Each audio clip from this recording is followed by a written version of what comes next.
One. What's up, everyone, and welcome to the Real Ones Canes podcast.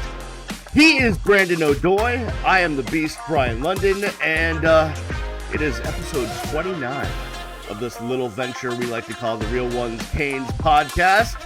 And we're coming at you the day after Miami lost to Rutgers in the Bad Boy Mowers Pinstripe Bowl at Yankee Stadium, 31-24, the final. Disappointed. I'm disappointed, Brandon. I'm disappointed. I really thought the way Mario was talking and really putting importance on a postseason game that Miami would come out and really take it to Rutgers, and that didn't happen yesterday. Now, granted, there was a bunch of players not on the team for various reasons, whether it was the portal or going to the NFL or just somehow not in New York. We'll get to that one. And Miami could not stop the run. And when it came down to it, Miami did not do enough to get it done and fell to Rutgers yesterday. What were your thoughts? Well, I tried to be surprised, couldn't be. This is pretty emblematic of this program and this team for a few years. And so it kind of felt much like similar things, Louisiana Tech a couple of years ago. It just gave you vibes of where this program has been in 20 years. We've talked about it like ad nauseum at this point, so there's no need to regurgitate. But I think immediately you had issues up front as far as the offensive line was concerned. And, you know, we talked about it on this podcast so many times. Matt Lee and Javion Cohen were dudes. And when you took just those two guys out, it made a huge difference. And that is why I have been saying I need to see how these guys are replaced. And the first opportunity for replacement did not go well. They finally figured it out later on. They started to give Jacurri a little bit more time to pass. I didn't care for the game plan with him at all. There's some missed opportunities, but, I was thinking about this morning before, we started podcasting. I thought to myself, well, what are you going to say that's actually new? And I'll just leave it at this for as far as opening comments are concerned. Miami cannot survive bad refereeing in addition to coaching that is like less than stellar. Like anytime those two have been combined this season, it's equal to loss 100% of the time. Yeah, I would have to agree with that. You talked about the two guys missing on the offensive line, and that definitely showed itself, especially when you're trying to run the ball up the middle on 4th and 2, which I thought was pretty vanilla. That was a bad play call. Yeah, I didn't like that at all, and we'll get to that in a second. But you're missing a bunch of guys on defense, and that showed, right. Your two pretty stellar safeties were not there. They're going to the NFL, and LT up in the middle, up front, I think showed itself. Listen, Kyle Monangai is one of the best running backs. He led the best. He led the Big Ten in rushing, over 1,000 yards. I don't want to take anything away from that young man. He's really talented. You just couldn't stop the run, and bad tackling in the first half didn't help you either. The thing is, it's an admirable effort for guys that play corner all season. Correct. Yeah. These guys are 100. No, you had Davis and Jacurri Couch at safety go positions. To a position they've never played, and they looked okay back there. But it's different when you got Cam Kitchens and James Williams coming to the party versus when you got Jaden Davis and Jacurri Couch coming to the party. You're going to pick up a few more yards. Perfect example was that time that the running back literally picked up 10 yards after he was basically being held. And people had to go and try to get behind the foul. You know what I mean?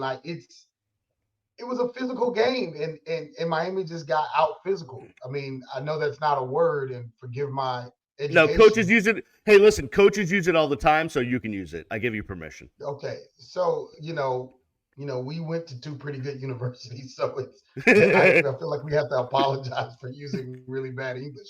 But at the end of the day, that's just they got out physical. And the play of the game to me is something Miami's not done this season, which is a special teams blunder.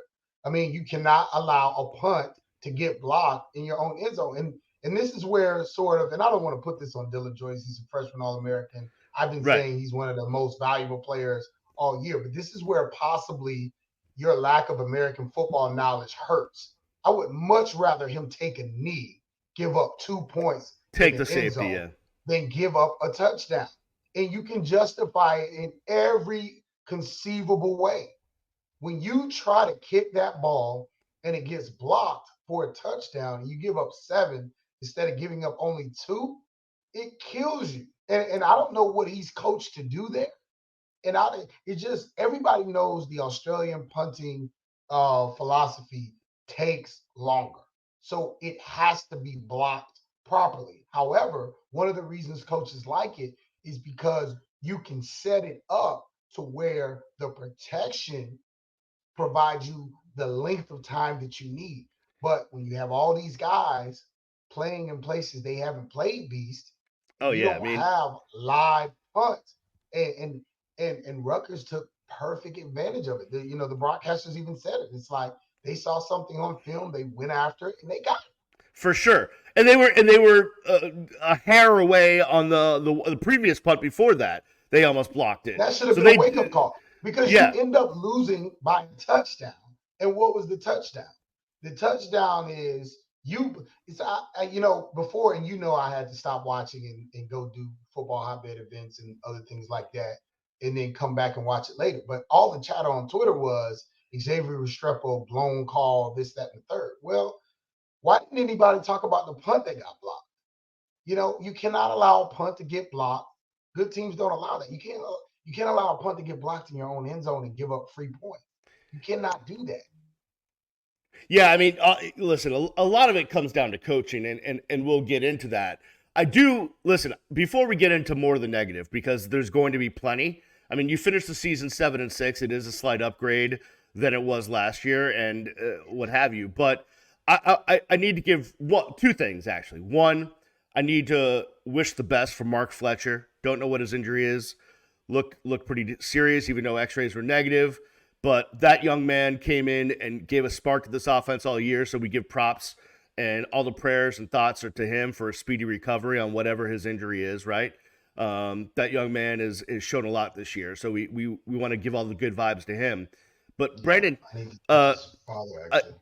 yeah. So Brandon, I really thought that Jacurri Brown was going to be an issue yesterday. That he would throw the ball to the other team's hands multiple times. He did it once. Okay, I'll give him one interception. But despite the fact that I didn't like the game plan for him, he played well. He played well within the system. He got out of the pocket when he had to. He completed Yep. some tough passes.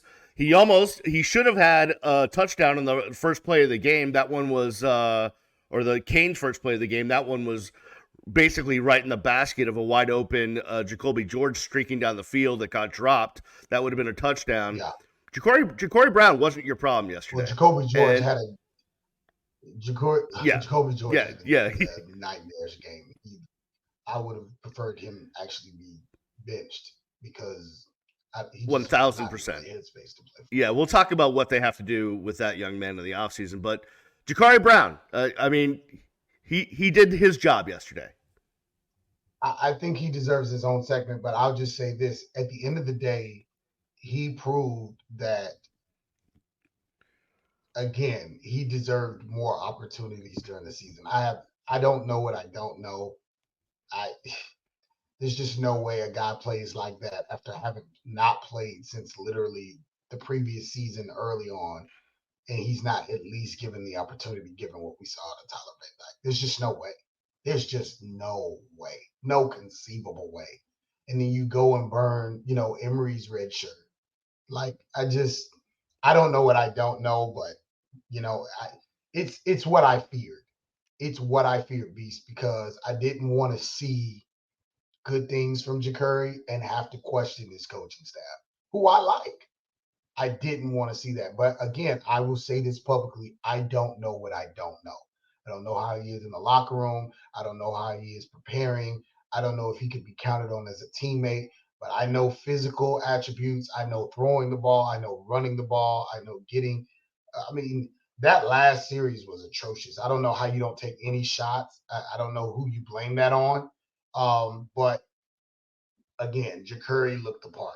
And hopefully he stays. Because I mean, why is he not worth a chance against North Carolina State? Or I just don't get that. And I really felt like he we saw him start some games last year. He is a much better quarterback than he was Way last year. better. Yeah, he showed some nuance in his game with some of the play fakes, some of the actions they had. Where's the stuff coming from that he can't throw the ball? Like we got to get rid of that. He threw a dot to Jacoby, who dropped it. He was on target with Restrepo. I mean, any throws that he didn't make, I'm just blaming on the fact that dude hadn't played football all season. Like he just took the season off. So I mean, like I'm gonna be super fair with it. He only threw one pick. Yeah. Against a very good defense. Rutgers is a very good defense. They are. So Shiano's defenses speak for themselves, but right. At the end of the day, I saw a lot to like from him. Yeah, for sure. Real quick, Xavier Restrepo, I don't know if you saw it, announced about an hour ago when we're taping this that he is coming back. He's running it back. X is coming back. And I know a lot of people are like, oh, well, they targeted him too much and Tyler looked for him too much. And that could have been true. But also, he is consistently really good. He catches the ball and he balls out. So thank you, X, for coming back. Can I give you another take on that? I was talking to a buddy of mine who's a very talented receiver coach, and he said one of the reasons Restrepo got the ball so much is because he has route consistency. So it means that when he gets assigned a route, he's going to do it the same way every single time. So there's no variation. You know exactly where he's going to be. So it's so much easier to connect with him because he's not going to freelance on route running. He's going to be in the same place. He's going to take the same amount of steps. He's going to come out of the break when he's supposed to. He's going to do those things. And when you're a quarterback and you have at least one guy that's always going to do it right, especially on third down when you got to have a play, he's going to get targets.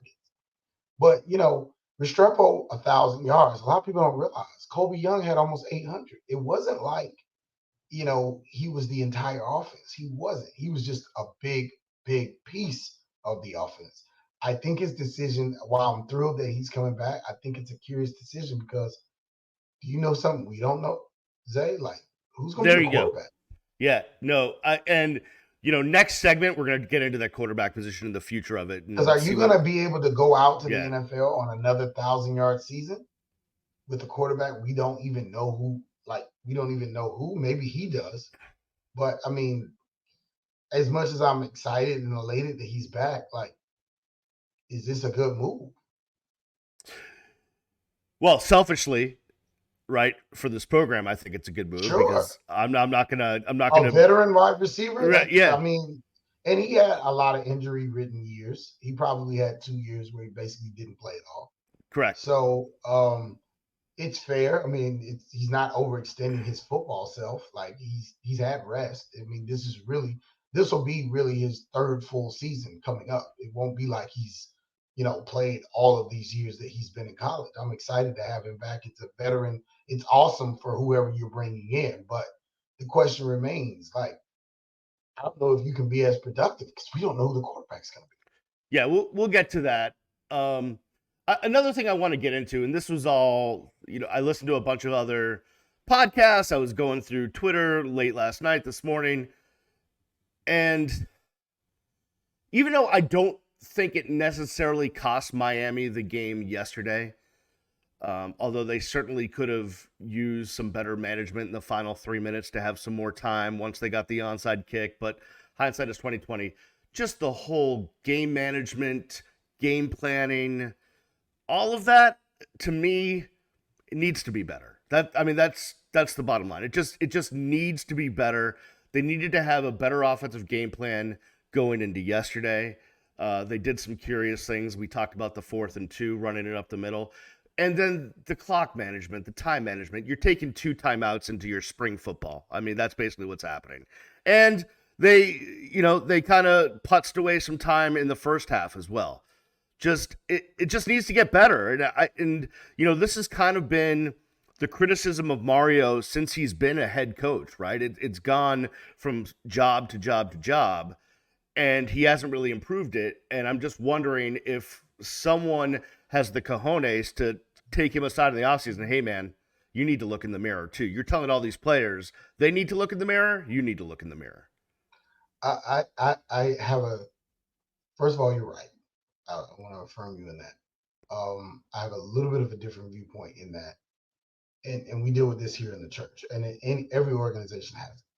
Every individual has something, and our senior minister says this all the time. Everybody has a deficit. Yeah. A deficit means, as great as you are, there's something that you just don't do well. And so when we're in service and you're in the church, like, you have to consistently be mindful of that, because there are things and processes that happen here, like with feeding the homeless or just various ministries with education. And you probably have them at, your temple, wherever you worship. Yeah, of course. Like, everybody has stuff. Everybody with people involved has something about the people involved that they have to look out for. Or because if they don't, they may be great at organizing, but they are not good at people, like good people. Like, they need help being softer and nicer. So at the end of the day, I think it's a situation where this is Mario's deficit. Like, this is Mario Cristobal's deficit. He's not the greatest great game manager. And I think that's super fair. Okay. So I would more focus and concentrate on being better in every other area of strength and making game management problems. Because you have to remember, game management only comes into play when games are really tight. You know what I mean? And what can help coaches overcome, coaching problems? Great players. Great players make great coaches. And Mario, for everything that anybody wants to criticize him about, is an amazing recruiter. And so, with given the time that he needs, I see Mario Cristobal bringing the kind of people into this program that are going to make Miami one of the most competitive operations for football that we've ever seen. And so, at the end of the day, what I'm saying, and my overall point is that, this is a deficit as a coach, and all these coaches have had. Manny Diaz had deficits. Mark Rick had deficits. Randy Shannon, Al Golden had deficits, and we talked about them, and they were well understood. So my focus would be, if I were, the University of Miami, I would improve in the areas where you're weak and you need to improve, but I would also look to be even stronger in your areas of strength. Because if you bring in better players, close games. You just are. And, as great as a coach that Nick Saban is, he doesn't have a play for 4th and 32. And a dude he recruited went out. 2 dudes he recruited went out and made those plays. And they made him look amazing for almost losing to a terrible Auburn team that lost to New Mexico State. So at the end of the day, that's the thing that I feel, should be focused on. Because you can't tell me this guy isn't self-aware and he's not trying to fix game management problems. I just don't believe that. He's too smart, works too hard. I think it's just a deficit. We all have them, and it's got to be addressed by strengthening every other area of strength, and then it'll be a lot less noticeable. We don't get to the point of not taking a knee at Georgia Tech if we don't turn the ball over and throw ridiculous interceptions. We just never get there. Those are facts. We don't get to, needing to come back, and needing to call the right timeouts at the right time with a minute 30 something in Yankee Stadium last night if you don't give up a punt block for a touchdown. Like, or you don't play a kid all year long and expect them to come out and win a bowl game. Like, but listen, college football, you're going to be in close games, and the little you're gonna things be in matter. close games. The You're little gonna be things in matter. close So games. a But mismanagement but here and a but I would just say mismanagement there this: can look, cost you a game. Cristobal won close games this year. He won 2 overtime games. Yeah, no, I He beat agree. Clemson, and I forget the other game. Like he can win a close game. It's just every game isn't gonna come down to a game management thing. He can win close games. He's just not gonna win every close game. And you got to know that going in. No coach will. So Greg Schiano and Rutgers got the best of the mentor, got the mentee. Rutgers wins their first game ever against the University of Miami. I was obviously heavy involved in a lot of those Big East matchups back in the day with Rutgers and Miami. Rutgers was a different program back then. They were, however many there was 120 programs in Division 1A. They were about 119 with Temple being 120. So it's different now, but. That hurt me a little bit. That hurt me that Rutgers beat Miami, but it's a bowl game, and you'd like to win it, but in the end, I think the big picture is you move on. You move on into the offseason. You move on to try to find a quarterback. You move on to try to get your roster right and everything else right, and we'll see what happens there. All right.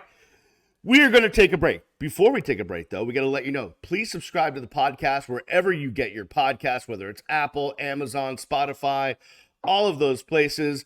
The YouTube channel is crack-a-lackin', so go hit up the YouTube channel if you're listening and not watching. And if you're watching, you saw me get up because my dog was causing a ruckus, and I had to go straighten that out for a second. But it's okay. Marley and Mello are good now, so we'll let them do their thing, and we'll be back on the other side. We're going to get into the offseason starts now, and Miami doesn't have necessarily QB1 yet. We'll have to talk about that. We'll get into more of the Jacurri Brown situation. Where does he fit in? Emory, all of that stuff and more. It is the Real Ones Canes podcast. We'll be back right after this. Welcome back to the Real Ones Canes podcast on the Beast Bride London. He is Brandon O'Doy. Do us a big favor. Listen, maybe you're new to the whole podcasting game. Maybe you're watching us on the YouTube because you're familiar with that. But there are these things called podcasts. You can listen to us as you drive your car around the roads of South Florida or wherever you may be. We actually have listeners all over the world, Brandon. I've checked the audience engagement situation, and man, we have a couple people over in England listening, some people up in Canada listening, all over. There's Canes fans everywhere, and wherever they may be wanting to listen to us talk about Canes football. Go do that by subscribing to the podcast, Amazon, Apple, Spotify, Yahoo, wherever you get your podcasts is where you can find the Real Ones Canes podcast. So go do that. And if you're listening, go subscribe to the YouTube channel. Brandon, do you know who QB1 is next for the University of Miami next year, or is this still a question mark? No, I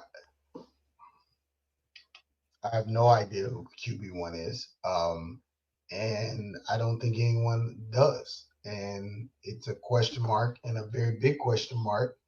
And I'm trusting in Mario Cristobal and this coaching staff to close the deal on this. I think what people need to understand is this coming weekend, not this weekend, but next weekend, is the transfer portal window visitation date.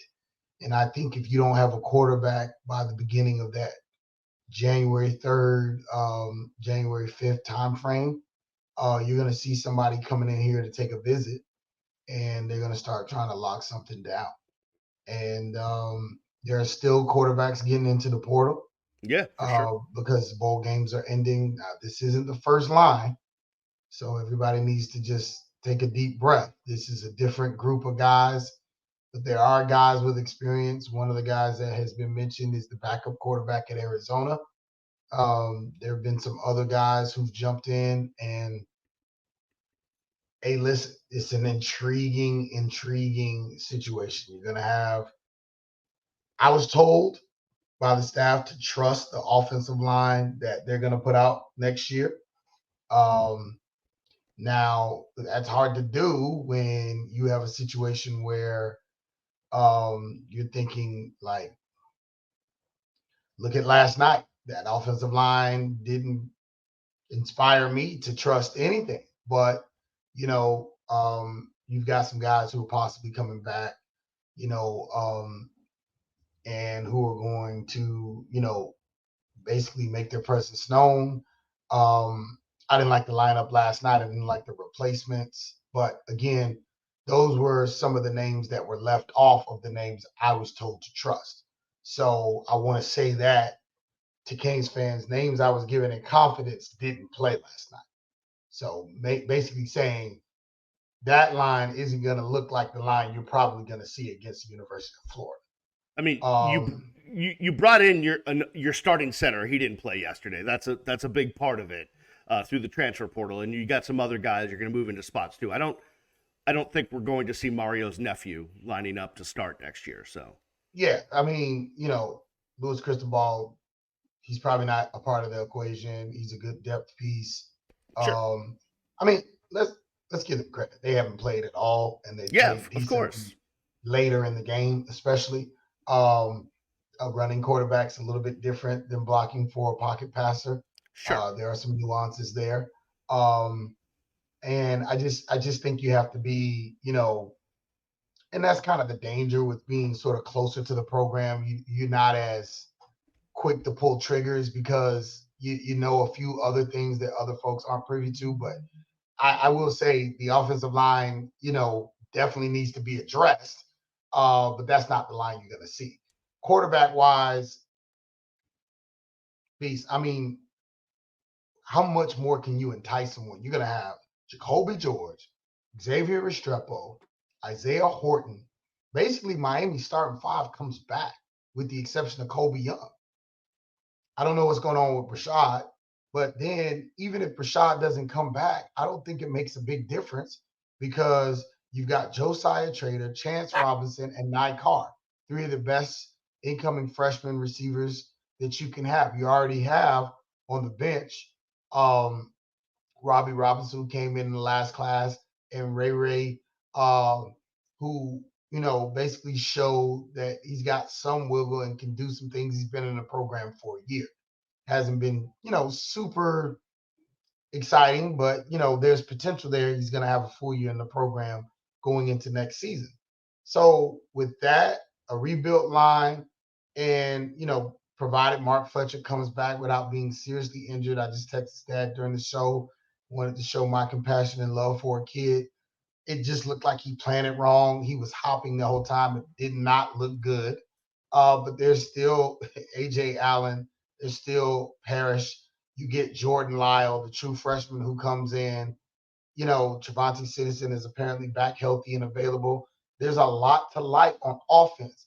All you have to do is say to a quarterback, look, you want to play with these guys? I mean, these guys are pretty good. They basically went 8 and whatever. And essentially, this offense can be good at times. It can be bad. We've seen good and bad, Shannon Dawson. But it's more good than bad. And I would like to say that some of the bad had something to do with the people who were throwing the football. So I don't know. That's my thoughts on it, Beast. Where do you lie on this thing? Yeah, so here's I'm trying to read everything I can about the situation. I'm digging in deep articles, trying to read the tea leaves on the quarterback situation. It seems like Will Howard is trying to go between USC and Ohio State. That's what it looks like there. You brought up Jaden DeLaura, who's the quarterback from Arizona. By the way, Jed Fish, props to him. He's got something going on out there. But Jaden DeLaura was a guy that transferred to Arizona from Washington State. He's a kid from Hawaii, pretty good pocket passer. He got hurt, and the kid that took over never gave up the job. Said Yeah, no, you're never going back in. yeah. So he's available. As it relates to Cam Ward, I think he only took 2 visits, right? It was Miami, Florida State, and that's it. And he's holding both of these programs hostage. But and so for him, it's either Miami, Florida State, or it's going to the NFL, which I don't know if that would be the best decision either. But these kids get all sorts of different information. There's all sorts of people in their ears Who knows what he's being told? So that's what it looks like. As for the kid from was it Arkansas? I don't know if he's on the KJ Jefferson. yeah, I don't know Yeah, if he's out there. I think they really missed an opportunity with the kid from Texas going to Duke. Manny Diaz got himself a good one there. Good for him. Good for Manny Diaz. Try to build something up at Duke for sure. So I don't know. All I know is this. Let's bring it back here, right? So right now on scholarship, Miami has Emory and Jacurri, right? We think Emory's going to be back for spring. You don't really know how these things are going to heal, but let's just say that he's going to be back for spring. I saw enough from Jacurri last year. I want him to come back. I want him to be involved in the program, right? I don't know what he's thinking. These young men have till January 2nd to put their name in the portal.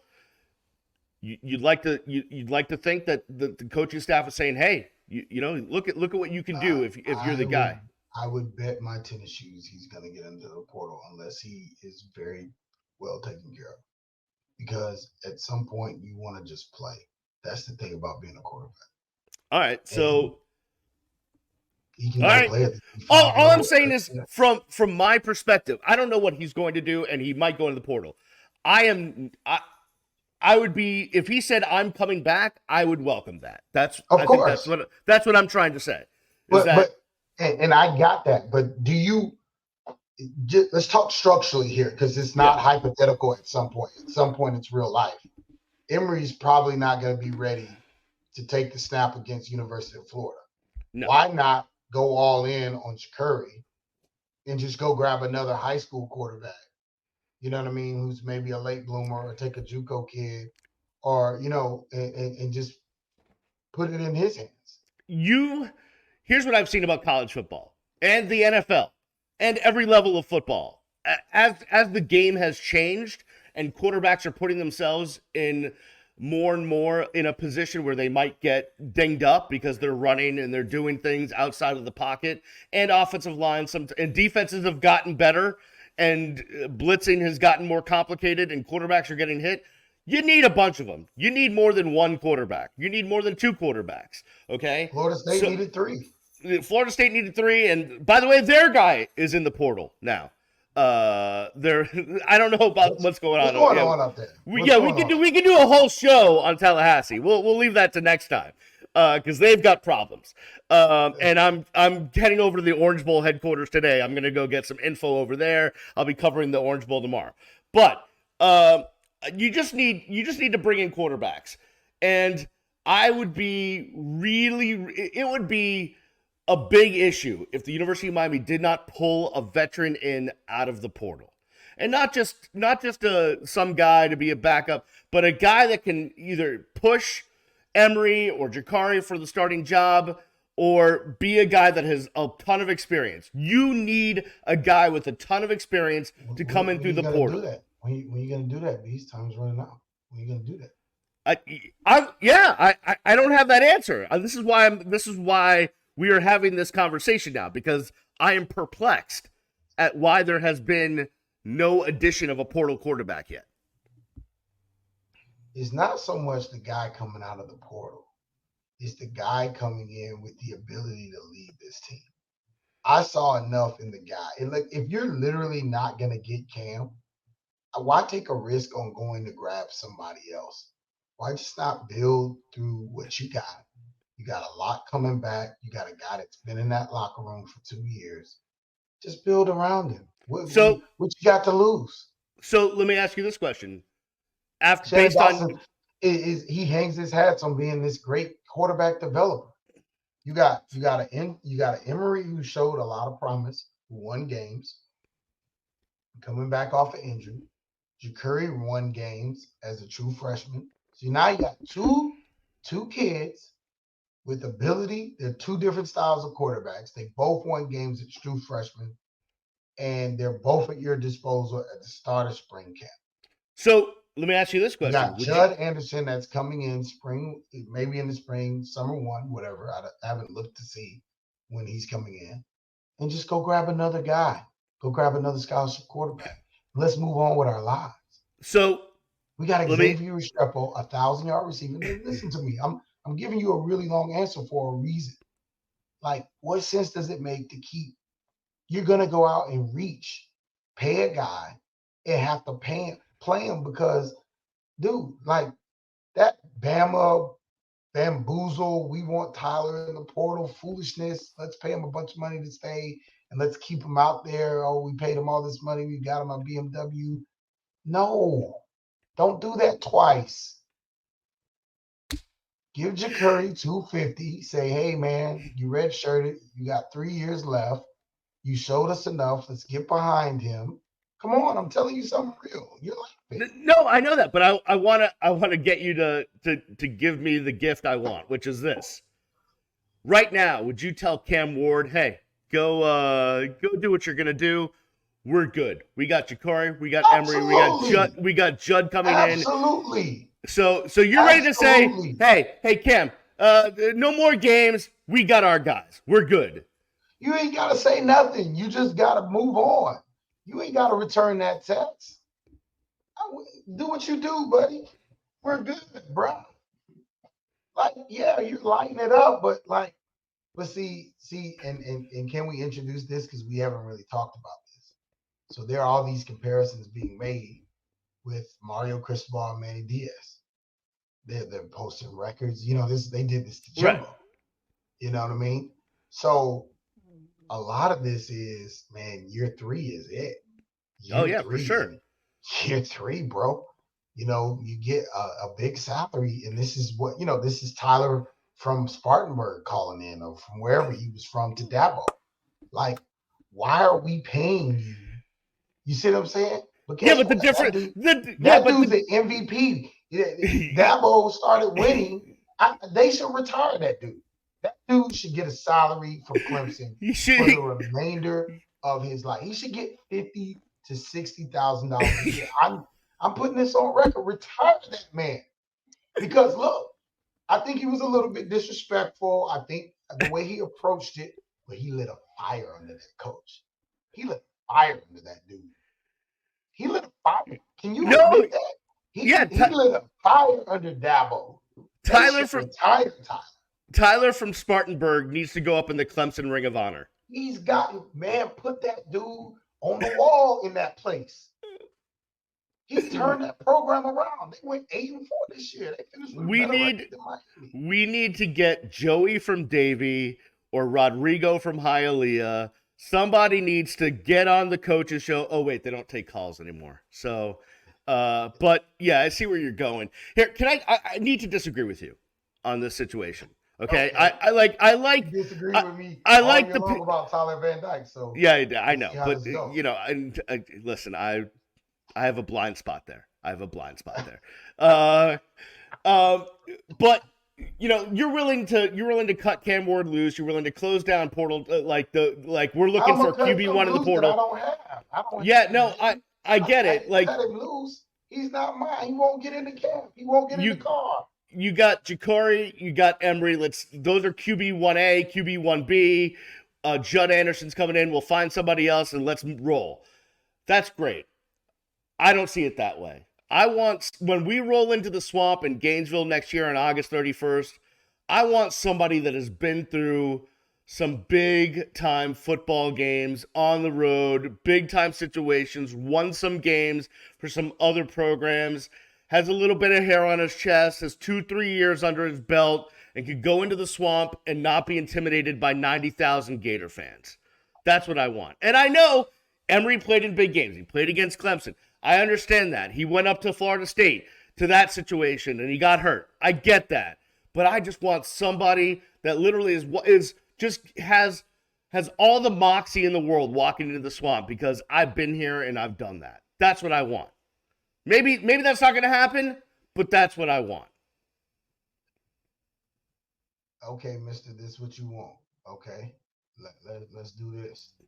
You're about to let me have it. A big-time quarterback to go into the swamp, right? Yeah. No, I'm just giving you facts. Yeah, let's go. Cam Ward, let's talk about the wins he has. He has a win against Colorado State. Yep. Wisconsin. University of Northern Colorado. And his best win is beating Oregon State. He also beat Colorado. Talk about big-time teams. Well, he lost to Washington.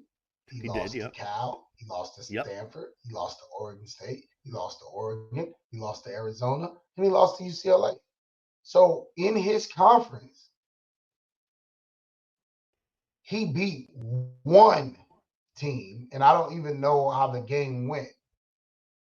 But, well, no, it looks like he had a big game. He threw for 400 yards and 4 touchdowns. But he had one big game, and he wet the bed almost in almost every other circumstance except against Oregon, where he threw for 438 and had 70% completion rate. He was 82% completion against Oregon State. So he had some moments, but he ain't Dan Marino, and he ain't Cameron Newton, and he ain't Lamar Jackson.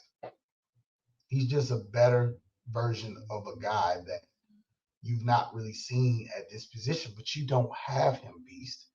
And he's holding you hostage.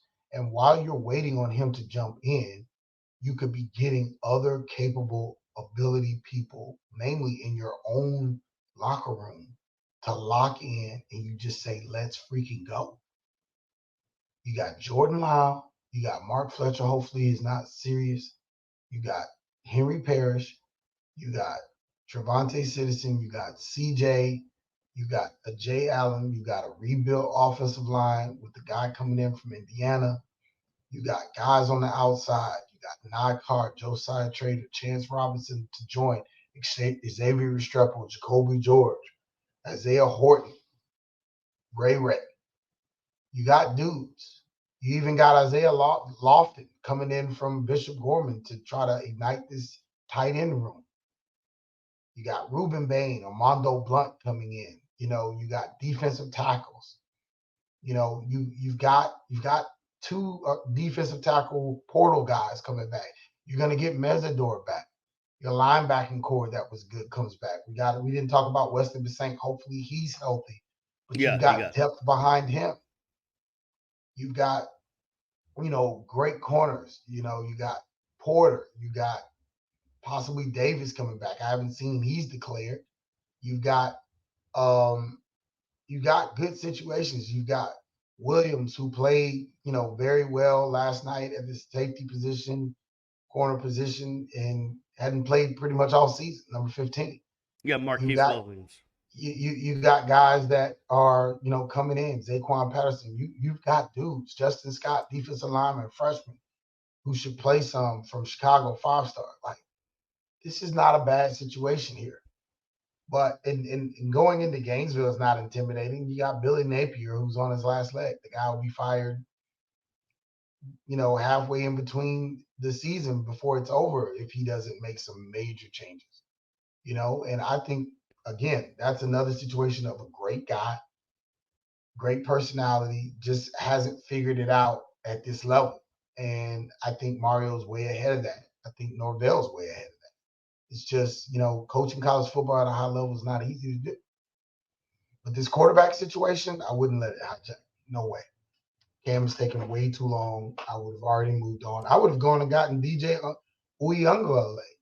I mean, the other guy who's like 1B for Florida State. I'm kind of confused as why they're not just locking DJ in. I would lock DJ in here at Miami. Played at Clemson, played at Oregon State, had a great year. I don't get it. I'm not obsessed. Call his dad Dave right now. Like, hey, come on. Let DJ come on. We got a great, Polynesian culture here at the University of Miami. Fit right in. We got the Mangoas. We got, a lot of, we got good stuff going on here in Miami. It's a great atmosphere. I am not obsessed with Cam Ward. I'm not Cam Ward or bust. No, I'm not saying you are. I'm just saying I'm ready to like if it was DJ, all DJ would writers want to do is talk about this guy. Well, no, but I'm saying like if it was DJ, if it was I would take. There's a bunch of kids out there. I just want a dude that has been through some battles to come in here. But listen, if you're telling me you feel good if they make it to next year and it's Jacurri and Emory 1A 1B, battle it out. I feel good. It's like at some point you got to be who you say you are. If Shannon Dawson, if you're a QB developer, then be that. I like what he did with Emory. I didn't like his game plan for Jacurri, but I mean, who knows what we don't know? We just don't know if those two guys vibe. I don't know what I don't know in that situation. I'm sure stuff will come out, but I'm not. Listen, man, this is too big of a question mark. Lock some guys in and let's roll. Like this team, it doesn't. We don't need a world beater quarterback for this team to go 9-10 wins. Nobody's winning a national championship next year. But I mean, can you have a special enough season to get into 12? Possibly. Can you be top 12? Possibly. Yeah. If you with a 1 or 2 loss season. If you can take a few knees and call a few timeouts and not get a punt blocked and some of that stuff. Hey, Brandon, I know you got a lot going on. You got your football hotbed, middle school games just going nuts, man. You got 8 million things going on. So we're gonna wrap this one up next week after the new year. We might have a little more insight on this portal situation. As you said, it opens back up here in a little bit. We're in a dead spot right now. No visits can take place. So next week, you and I will reconnect and talk about that. Plus, I think we need to really drum down on this season. Maybe do a nice little season recap and kind of go over the good, the bad, and the ugly from the second year of the Mario Cristobal organization. So we will do that as well. So let's get out of here. Let's welcome X back to the U. We're glad he's running it back. Let's hope that Wesley and Mark heal up nice and quick. We want that to happen. And we'll see what happens in the next week. There could be a lot of news, and we'll bring it to you next time. So we will get out of here. Hey, go subscribe wherever you get your podcast. Amazon, Apple, Spotify, all of that stuff. Go to the YouTube channel. Go subscribe there as well. I'll let Brandon go do 8 million jobs that he has. I will head over to the Orange Bowl headquarters, see if I can pick up some info on Florida State and Georgia, and we will check you next time. It is the Real Ones Canes podcast. Peace.